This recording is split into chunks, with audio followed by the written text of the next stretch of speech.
අදත් ආයුබෝවන් කියලා පිළිගන්නවා එලෙසයි YouTube channel එකත් එක්ක එකතු වුණු මගේ යාළුවෝ හැමෝමව. ඉතින් අද මම මේ වීඩියෝ එකෙන් ඔයගලන්ට ගේන්න යන්නේ කොහොමද හරියටම NCH Videopad කියන මෙන්න මේ වීඩියෝ එඩිටර් එකෙන් මොකක් හරි වීඩියෝ එකක ෆොටෝ එකක මොකක් හරි අපේ privacy ගැන හිතෙන මොකක් හරි ෆෝන් නම්බර් එකක් මොකක් හරි මූණක් ඕනම දෙයක් මොකක් හරි තැනක් බ්ලර් කරගන්න කියන එක ගැන තමයි මම අද මේ වීඩියෝ එකෙන් ඔයගලන්ට ගෙන්න යන්නේ. ඉතින් මේ ෆීචර් එක ගැන කිව්වොත් මේක ගොඩක් කට්ටිය පාවිච්චි කරන්නේ නැති සහ මේක ගොඩක් කට්ටිය දන්නේ නැති ෆීචර් එකක් කියලා විදිහට හඳුන්වන්න පුළුවන් මෙන්න මේ NCH Videopad editor එකේ තියෙන.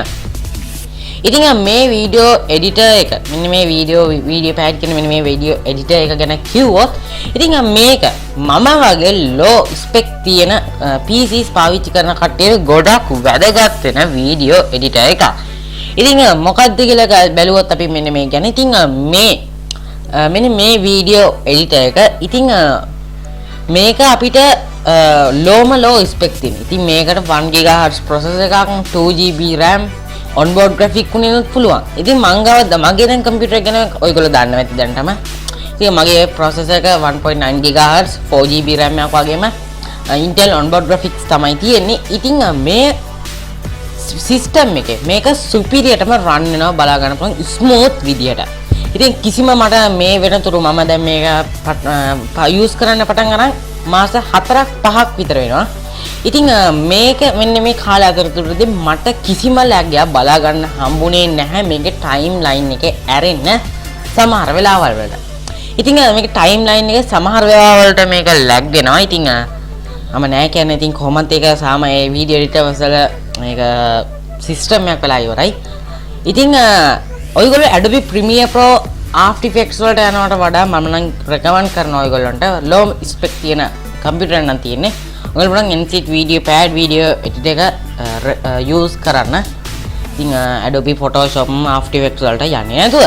ඉතින් ඒකත් මතක් කරනවා. ඉතින් ඒ වගේම ඉතින් අපි අපේ ආයත මාතෘකාවට ගියොත් ඉතින් ඒක තමයි කොහොමද හරියට මොකක් හරි වීඩියෝ එකක ෆොටෝ එකක පාට් එකක් බ්ලර් කරගන්න එක ගැන තමයි මම අද මේ වීඩියෝ එක ඔයගොල්ලන්ට කියන්නේ. ඊට කලින් මතක් කරන වීඩියෝ එකට යන්න කලින් මතක් කරනවා. තවත් LSI YouTube channel එක subscribe කරලා නැත්නම් දැන්ම subscribe කරන්න. ඊට එහා පැත්තේ ඉන්න bell icon එක ඕල් දාගන්න. ඒ වගේම LSI Instagram එකේ follow කරන්නත් අමතක කරන්න එපා. එහෙනම් අපි වැඩි කතා නොකර යමු වීඩියෝ එකට කොහොමද මේ වැඩේ හරියටම කරන්නේ කියලා බලා ගන්න. එහෙනම් අපි යමු වීඩියෝ එකට. මෙන්න මේ විදියට NCH Videopad කියන මෙන්න මේ වීඩියෝ එඩිටර් එක ඕපන් කරගත්තා. ඉතින් මේ විදිහේ ඉන්ටර්ෆේස් එක තමයි බලා ගන්න පුළුවන් වෙන්නේ. ඉතින් මම මේකේ සමහර දේවල් එහා මෙහා කරලා තියෙන්නේ මෙන්න මේ ඉන්ටර්ෆේස් එක ඔයගොල්ලන්ට පේන විදියට. ඉතින් මම මෙතනදී පළවෙනිට මාගේ ෆයිල් එකක් ඇඩ් කරගන්න. ඉතින් මම මෙතනදී වීඩියෝ ඇඩ් කරලා පේනන්නේ යන්නේ නැහැ. මොකද මම මේකේ ස්ක්‍රීන් රෙකෝඩර් එක කරන හින්දා ඉතින් ස්ක්‍රීන් රෙකෝඩර් එකත් එක කරනකොට මේක පොඩ්ඩක් හිර වෙන්න ගන්නවා. ඉතින් ඒකේ හින්දා මම ඔයගොල්ලන්ට පොඩ්ඩක් සමාවිල්ලනවා. ඉතින් මොකද මේක මම ස්ක්‍රීන් රෙකෝඩර් එකත් එක්ක මේ වැඩේ කරොත් වීඩියෝ එක ප්ලේ කරන්න ගියොත් මේක පොඩ්ඩක් අවුල් යන හින්දා ඉතින් මේකෙදි මම කරන්න යන්නේ පාට් එකක් බ්ලර් කරන විදිය කියන තමයි මම අද කියලා දෙනවා කිව්වේ. ඉතින් ඔයගොල්ලන්ට පුළුවන් ඔයගොල්ලන්ගේ වීඩියෝ එක හරි ඉමේජ් එක හරි මෙන්න මේ විතර දාගන්න මෙතනට මේ මීඩියා බින් එකට. ඉතින් මීඩියා බින් එකේ ඔයගොල්ලන්ට පුළුවන් මේක ටයිම් ලයින් එකට ඇඩ් කරගන්න. ඉතින් ටයිම්ලයින් එකට ඇඩ් කරගත්තාන් පස්සේ ඔයගොල්ලන්ට පුළුවන් මෙතන ඔයගොල්ලන්ට බලා ගන්න පුළුවන් වෙනවා FX කියලා බටන් එකක් තියෙනවා. ඉතින් මෙන්න මේක උඩ ක්ලික් කරන්න. ඉතින් ඊට පස්සේ මෙන්න මේ විදිහට FX ටික ඕපන් වෙයි. ඉතින් මේක ඔයගොල්ලන්ට පුළුවන් පල්ලෙහාට යන්න. ඉතින් මම මෙන්න මේ විදිහට මේක ඔයගොල්ලන්ට පල්ලෙහාට ගිහිල්ලා පෙන්නන්න. ඉතින් මෙතන ඔයගොල්ලන්ට බලා ගන්න පුළුවන් පළවෙනිට blur කියලා තියෙනවා. ඉතින් blur කියන එක නෙමෙයි මම කිව්වේ මෙතන මොකක් හරි ටෙක්ස්ට් එකක් මොකක් හරි අංකයක් මොකක් හරි ඉමේජ් එකක් මුහුණක් වගේ දේවල් බ්ලර් කරන විදිය ගැන තමයි කියලා දෙනවා කිව්වේ. ඒක බලලා කරපුවම මෙතන සෙන්සර් කියලා එකක් තියෙනවා.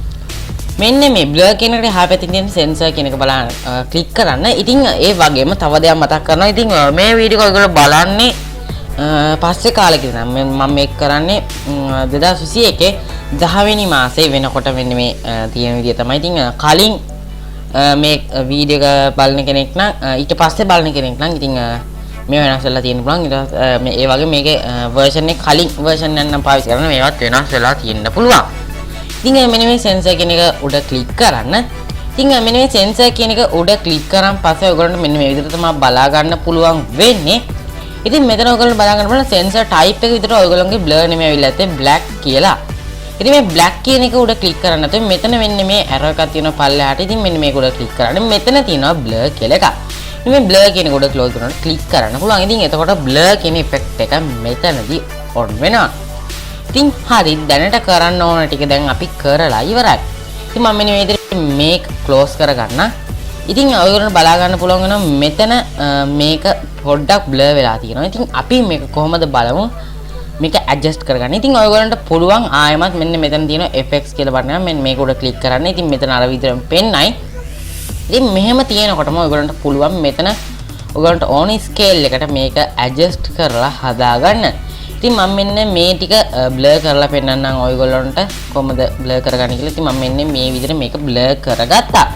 ඉතින් ඔයගොල්ලන්ට දැන් පේනවා ඇති මේක blur වුණා. ඔයගොල්ලන්ට ඕන නම් පුළුවන් මෙතනට මේ black කියන එක දීලා බලන්න. ඉතින් එතකොට ඒ ටික black වෙනවා. ඉතින් මම මෙතනදී blur කරන එක ගැන කියලා දෙන්න හින්දා මෙතන blur කියන එක දෙන්නම්. ඉතින් මෙන්න මේ විදිහට ඔයගොල්ලන්ට පුළුවන් ඔයගොල්ලන්ගේ වීඩියෝ එඩිටර් එක මෙන්න මේ Videopad කියන වීඩියෝ එඩිටර් එකේ blur කියන එක හදාගන්න මේ විදිහට. ඉතින් ඔයගොල්ලන්ට හිතන ඇති මේක කොටසකට විතරයිනේ මේ blur එක යන්නේ නැත්නම් මේ මුළු ටයිම් ලයින් එකටම තියෙනව නේද කියලා. ඉතින් ඔව් ඉතින් මෙන්න මේක මේ ටයිම් ලයින් එකටම තියෙනවා. ඉතින් මේ ඔයගොල්ලෝ ගත්ත වීඩියෝ ක්ලිප් එකේ මේ තන blur වෙලා තියෙනවා හැම වෙලේම. ඉතින් ඒකත් මතක් කරනවා. ඉතින් මෙතනදී ඔයගොල්ලන්ට ඒක කරගන්න ඕන. ඔයගොල්ලන්ට පුළුවන් මෙතන මේක කට් කරලා ඒ විදිහට හදාගන්න. ඉතින් ඒකෙන්ද තමයි Adobe Premiere Pro After Effects පාවිච්චි කරන ගොඩක් කට්ටිය. ඉතින් ඒකේ හරියම දන ඕන වෙලාවට ඒ ටික විතරක් blur කරගන්න පුළුවන් හින්දා තමයි කට්ටිය Adobe After Effects වගේ softwares වලට යන්නේ. ඉතින් මෙන්න මේක ඔයගොල්ලන්ට පුළුවන් සාමාන්‍ය විදිහට මුළු ක්ලිප් එකම මේක මේ විදිහට ඇඩ්ජස්ට් කරගෙන මේක හදාගන්න. ඉතින් මේ විදිහට තමයි blur කරගන්න ඔයගොල්ලෝගේ වීඩියෝ සහ ඔඩියෝ ක්ලිප්ස්. ඉතින් අද මෙච්චරයි මෙන්න මේ වීඩියෝ එකෙන් ඔයගොල්ලන්ට ගේන්න ඕන උනේ. මොකක්ද තේරුණා නම් ඉගෙන ගත්තා නම් දැනගත්තා නම් අනිවාර්යෙන් වීඩියෝ ලයික් එකක් දාන්න. ඒ වගේම වීඩියෝ එක තවත් වෙනට දැනගන්න මේක ෂෙයා කරන්නත් අමතක කරන්න එපා. ඒ වගේම පළවෙනි වල subscribe බටන් එක ඒකත් ක්ලික් කරන්න. ඊට එහා පැත්තේ තියෙන bell icon එකත් all දාගන්නත් අමතක කරන්න එපා. මගේ නම ලහිරු. අපි තවත් අලුත් වීඩියෝ එකකින් හම්බ වෙනකන් ඔයගොල්ලන්ට සුබම සුබ දවසක් වේවා.